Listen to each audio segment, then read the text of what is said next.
Hey guys, this is OddOneGaming. This is going to be another Raid Shadow Legends video. I just got home from a busy day, going through town and sorting some stuff out because, real life still happens, even though we play this game and we do a lot in this. And honestly, I started looking at all the events and the tournaments that are popping right now. And at first impression, I may have an unpopular opinion, I suppose, but I believe these ones are actually good because wait till I go through all of it before you tell me like, oh, you love Plarium and all that. No, I was just looking quickly, and the reason I believe these are good is because they kind of give us rewards for stuff that I guess we would normally do, or just like stuff that is relevant for the accounts. So let's start off by looking at the portal. Okay, so we have the summon pool again with the prism crystals, which one thing that I have no idea what about is I collected last time like 70, okay, but it cost us like, I think it was 80 or 90 to do one pull, and I'm curious why the hell they disappeared. I might have to check that in CC chat because that seems weird. So I guess we start off with the no, that's really bad. But if you look at this, we have the Tellerian summon pool, and honestly the champions that we have in here are not all bad. Like, there are definitely some bad ones when we look at the epics, but there are definitely some good ones. You have, Stag Knight, Anchorite, Fanax, Verges, Lordric, what's this guy's name again? Hoscarl. Then even Ulfrig is good because brings increased attack, turn meter boost. Then again, nothing too impressive over here. Skiramis could be interesting for Hydra with the AoE decreased attack as well. Then this guy, Oathbound, is pretty underrated, but he's an amazing control champion, really good for faction wars and good for the secret room that requires you to use defensive force champions. So, sorry, keep an eye out on him. 4th hitter here, AoE here, freeze on A1. Good overall. Then Mordecai is amazing. Then even, I guess, Ambassador Lethling could be interesting, but not the best. He's like, for Shogun. Then Ilysenia, I guess, if you don't have any other block buffs, she could be interesting because she also brings the strength on. And then when we're looking at the legendaries, well, honestly, apart from Glycea's Soul Guide, which is just not good enough, she doesn't bring anything too special, unfortunately. Everybody else is good, like, Asgore can give you unkillable. Staltus, amazing for Arena as a nuker. He's amazing also for the Dragon on hard. If you want to do, some solo stuff with him at the end, he's awesome. Corvus, amazing. Tatura, amazing. Cupidus, Valk, Martyr, Lysandra, Septimus. So most of these are actually really good champions. And because they swapped it again and they made it to be 25, it's actually decent. We have, even though it's just a 4% chance to get legendary, it's better than nothing. You would get, I guess, the crystals from doing stuff that maybe you would not normally do, and for what it looks like, it's gonna be another like 5 days as they did before, where you can collect these prism crystals from tournaments and events. So it's not so bad. That's what I believe. They started selling them in the mini mix packs as well. Like, just don't buy stuff. Do whatever you can, and if you get lucky, fine. If not, it is what it is. At least you farm some dungeons, some tournaments, and whatnot. First, let's have a look at the events. Okay, so first things first, artifact enhancement. If you're somebody that's free to play or early on in progressing, I would just advise skipping this one because it costs a ton of silver. So if you don't have lots of silver lying around, then this is bad. If you have, like my main account, you have tons of silver, then it's a good thing because you know what? You grab yourself some prism crystals. With the 10 that I have before, these 15, that's one free pull. Plus also gives us energy, some gems on the way. It's not the worst. Then if we look at the next one, the Oktoberfest Dungeon Divers, it seems like it's locked to 500 points per day. And again, this is not perfect. This is not ideal. The rewards are not the best. We do get one free primal shard after, we complete these quartz, but that's not the thing that, like, I want to say, like, this is amazing. Again, this one is not good on its own, but the way that this one goes with the tournaments, that actually makes it decent because you just have to like 500 points daily. We have the spider going on. We're gonna have dragon going tomorrow, so you should easily hit those 500 points without trying just to do this dungeon divers. That's at least what I'm gonna do on the main account.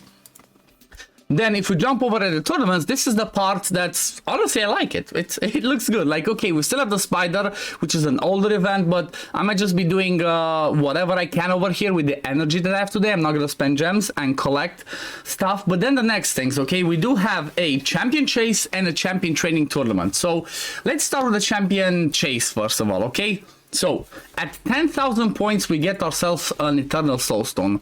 If you are endgame, and if you have the necessary means or champions saved up for this, this is not necessarily a bad thing. 10,000 points is a lot. But, you know, if you do manage to get this one and you also place first, I'm quite expecting to see a lot of players that are endgame players to try and push this to get the top reward and even the first place over here, and maybe even snipe it. You know, I might try to snipe it or something. But the reason why this one is decent, even for like if you're progressing, is because, well, for champion chase tournaments you can get, as it says over here, summon them from shards at the portal. You're not let's say you don't summon, okay? Summon them using fragments. You might have fragments lying around. Fuse them at the portal. Again, you might have some fusions that you saved up. Purchase from the marketplace. Every purchase that you do from the marketplace, it's 1 point. So just go in there as an example. Let me show you. If you want to work on food, you see this one, 6,000 silver. You click it, you buy it, 1 point. Then the other one, same thing. You click it, you buy it, 1 point. So if you have a look and maybe buy the cheapest ones, that's some easy points that you can get if you will be doing some champion training, okay? Keep that in mind. If not, then maybe just skip it. But let's continue through the list. Okay, next one says what? Get them as drop from campaign stages. So again, if you're gonna be doing the champion training tournament, well, you're gonna be getting drops. You're gonna get the uncommons, the incubuses, but you might also get the rares. You get the diabolus, you get the hellspawn or fellhound or whatever that name is. Again, those are gonna be 10 points. So just by working on champion training, you're gonna slowly be working up points over here. Not a crazy amount, but still decent. Receive them as rewards from completing progress missions, part of daily logins, rewards from various kinds of events, receive them as rewards from tournaments. So basically, any type of champions that you get is gonna give you points, okay? It says here, 1 point for a common and uncommon, 10 for rare, 250 for epic, 500 for legendary, and 1,000 for mythical, which is, you know, basically this is almost never gonna happen. But then when it comes to the void, this is the interesting part. You get 50 for rare, 350 for epic, and then 650 for legendary. Well, I want to emphasize these two over here, 50 for rare and 350 for an epic, okay? Well, guess what champion is a void rare that can give you a void epic, so that can give you 450 points. If you go to the fusion, Broadma, a permanent fusion that you can keep fusing over and over and over and over again. And as an example, I have what?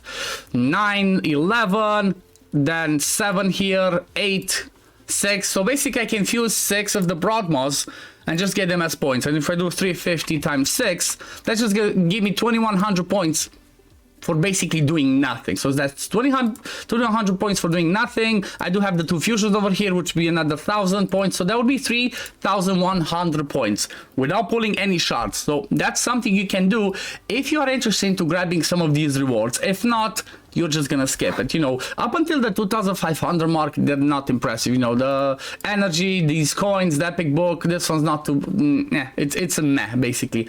But if you manage to get yourself closer to the, you know, legendary tomes, and then you want to push to the eternal, well, there's plenty of ways to do that. And now let's jump into champion training, which is honestly, I really like this one because champion training will never be a bad thing for any account. Unless you're like endgame and you have a million champions built, you don't care about this, then yeah, this is something that's tedious. But if you're not, well, champion training is always going to be good because you're going to build more champions for dungeons, for faction wars, for Doom Tower, for the Demon Lord, for Hydra, for secret rooms. You know, there's plenty of places where you need more and more champions to be built. So having a champion training that actually gives us good rewards is not bad, you know. Like, again, silver is mad. You get a soul stone, some gems, an ancient shard, legendary tome, which are, again, extremely rare. And then we do get 30 prism crystals, again, just by doing this. And the prism crystals are exactly the equivalent of one of these, what's it called? For the portal to do 1 summon, okay? So think about this. Even from these ones, just by doing the dungeon divers, and which I think actually dungeon divers might not catch it, but doing the champion training one, you're gonna get yourself another free at least 250 points. So all in all combined, it's not that bad. You know, it's nothing crazy. I'm not applauding Plarium for this. Let's be clear. I'm not applauding them that like, oh my god, this is so good. But it's not as bad as it seems, or at least in my opinion. I don't know. Leave it in the comments below. What do you guys think? Do you think this is a bad thing? Do you think this is a good thing? I feel like this is something that's pretty decent, pretty good, considering that stuff that you might be normally doing during the game. You know, the champion choice is just something that, like, yeah, maybe you would skip, but if you're endgame and you care about those eternal soul stones, you might actually pull some shots. We do have the 10x's that are, you know, the bait to get us to pull shots. So today we have Riho Bone Spear. Then let's see, is it in the news or do I have to go on the... No, okay, it's here in the news. So first of all, we have the 10x for Riho. Then on tomorrow we have 10x for Ancient Sacred and Primals to get Kyoku or Wither, which is not too bad. And then we have another 10x from Voids to get Yumeko. So I believe most people that actually want a Yumeko, maybe even Scratch, will save his Voids, and he might be pulling on the Wednesday to try and get himself the Yumeko, because she's a god tier champion. So yeah, that's my opinion about this whole Oktoberfest thing that's going on right now. And honestly, getting the soul for Mighty Uko might be something that could be interesting. Again, if obviously you have to have the champions, but if you're somebody that's endgame, well, Mighty Uko is amazing for Hydra. Yeah, I just came back with my PC from getting it fixed. But yeah, Mighty Uko is definitely a good champion, and having a 4-star soul for him means that would open up a, let me see, level 2 polymorph. Yeah, so it's gonna get you to at least have the 10% chance and give you more HP and resist, and then you can buy the next one from the shop. So you know what, all in all, I feel like this is decent. These are a decent series of events, tournaments that I'm gonna be doing just because I'm gonna be doing my daily stuff on the main account. But anyway, this is gonna be it for the video today, guys. As always, if you do enjoy my content, don't forget to like this video, subscribe to the channel to see when I upload next, and I'm gonna see you on the next one. Peace, love, take care, everyone. Bye, guys.